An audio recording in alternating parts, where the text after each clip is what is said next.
ಯಾಕೆ ಅವರಿಬ್ಬರಿಗೂ ಫೈಟ್ ದೇವೇಗೌಡರು ಮತ್ತು ಸುಮಲತಾ ಅಂಬರೀಶ್ ಅವರಿಗೆ ಅಥವಾ ಸುಮಲತಾ ಅವರಿಗೆ ರಾಜ್ಯಸಭೆ ಟಿಕೆಟ್ ಸಿಗುತ್ತೆ ಅನ್ನೋ ಚರ್ಚೆ ಇತ್ತು.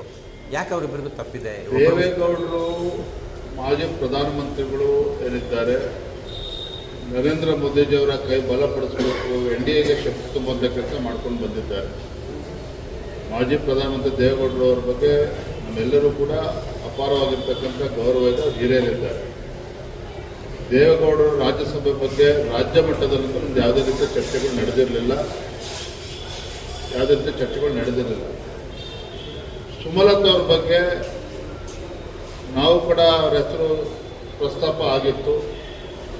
ಪಕ್ಷದ ವರಿಷ್ಠರು ಇವತ್ತಿನ ರಾಜಕೀಯ ಪರಿಸ್ಥಿತಿನ ಅರ್ಥ ಮಾಡಿಕೊಂಡು ಯಾರಿಗೆ ಅವಕಾಶ ಮಾಡಿಕೊಡ್ಬೇಕು ಅದನ್ನು ಪಕ್ಷದ ವರಿಷ್ಠರು ತೀರ್ಮಾನ ಮಾಡಿದ್ದಾರೆ. ಒಟ್ಟಾರೆಯಾಗಿ ಹೇಳೋದಾದರೆ, ಪ್ರಾಮಾಣಿಕವಾಗಿ ದುಡಿದಿರ್ತಕ್ಕಂಥ ಸಾಮಾನ್ಯ ಕಾರ್ಯಕರ್ತರಿಗೆ ಭಾರತೀಯ ಜನತಾ ಪಾರ್ಟಿ ಅವಕಾಶ ಮಾಡಿಕೊಟ್ಟಿದೆ.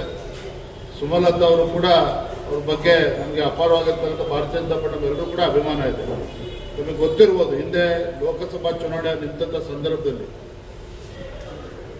ಯಡಿಯೂರಪ್ಪರ ರಾಜ್ಯದ ಅಧ್ಯಕ್ಷರು, ಮಂಡ್ಯ ಲೋಕಸಭಾ ಕ್ಷೇತ್ರ ಚುನಾವಣೆ ಇಂಡಿಪೆಂಡೆಂಟ್ ಆಗಿ ನಿಂತಾಗ ಬಿಜೆಪಿ ಸುಮಲತಾ ಅವರಿಗೆ ಬೆಂಬಲವನ್ನು ಕೂಡ ನೀಡಿತ್ತು.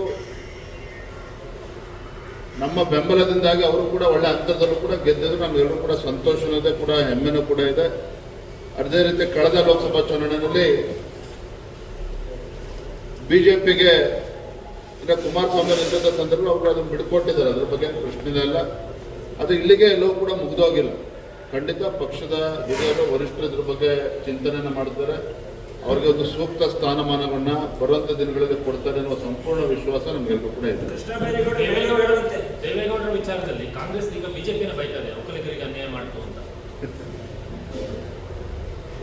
ರಾಜ್ಯಸಭೆ ಮಾನ್ಯ ಹಿರಿಯರು ಮಾಜಿ ಪ್ರಧಾನಮಂತ್ರಿಗಳು ದೇವೇಗೌಡರವರ ಕಳಿಸೋದ್ರ ಬಗ್ಗೆ ರಾಜ್ಯ ಮಟ್ಟದಲ್ಲಿ ಯಾವುದೇ ರೀತಿ ಚರ್ಚೆಗಳು ಆಗಿರಲಿಲ್ಲ. ಇಷ್ಟು ಮಾತ್ರ ಸಂದರ್ಭದಲ್ಲಿ ಹೇಳ್ತಾರೆ.